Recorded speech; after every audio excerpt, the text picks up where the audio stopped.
Day 19 Reading Plan, CCC 166 to 169, Introduction. Today's reading focuses on Article 2, We Believe, where faith is presented as not only a personal act but also a communal and unified belief. The Catechism explains the importance of the Church in professing and transmitting the faith. The Church, through its liturgy, sacraments, and teachings, is the guardian and transmitter of the faith, ensuring its continuity throughout generations. Article 2, We Believe CCC Text, paragraphs 166 to 167, faith is described as both a personal and communal act. While faith involves an individual's personal assent to God, it also manifests as a shared belief in the Church community. The Church serves as the pillar and bulwark of truth, transmitting and safeguarding the faith received from the apostles. Through the Church, the faith is professed and handed down across generations. Bible references: Acts 2:42, they devoted themselves to the apostles' teaching and to fellowship, to the breaking of bread and to prayer. Ephesians 4:4-6, there is one body and one Spirit, just as you were called to one hope when you were called, one Lord, one faith, one baptism, one God and Father of all, who is over all and through all and in all. Questions: 1. How does faith manifest as a communal and unified belief in the Church? According to Article 2, faith manifests as a communal and unified belief within the Church. The Church plays a crucial role in professing and transmitting the faith. Faith is not isolated but is shared within the community of believers, sustained through the Church's teachings, liturgy, and communal worship. I, Lord, look upon the faith of your Church. CCC Text, paragraphs 168 to 169. These paragraphs emphasize how the Church expresses its communal faith. This expression is seen primarily in the Church's worship, which includes the liturgy and the sacraments, as well as in its teaching, where the Church passes down the deposit of faith.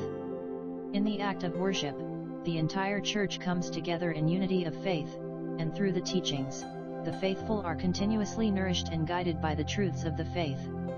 Bible references: Acts 2:42, they devoted themselves to the apostles' teaching and to fellowship, to the breaking of bread and to prayer.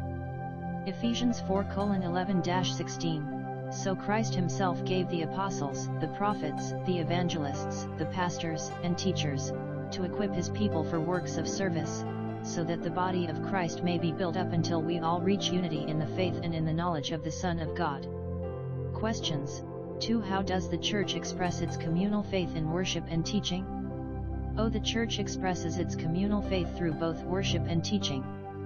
In worship, especially through the liturgy and sacraments, the Church unites the faithful in a collective expression of faith. In teaching, the Church transmits the deposit of faith it has received, ensuring that each generation remains rooted in the truth of the Gospel. Summary of Day 19. On Day 19, we learn how faith manifests as a communal and unified belief within the Church. Faith is not just a personal matter but one that involves the entire community of believers.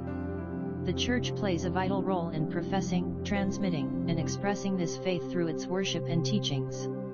The faithful are called to actively participate in this communal expression of faith, which is essential for their spiritual growth and unity with the Church.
Faith is a personal yet communal act. Believers receive faith from others and are called to pass it on, forming a chain of believers. The creeds express personal and communal faith. I believe reflects individual faith, while we believe conveys the collective faith of the Church. The Church is the first believer, nourishing and sustaining individual faith. Through her, we are led to confess our belief in God.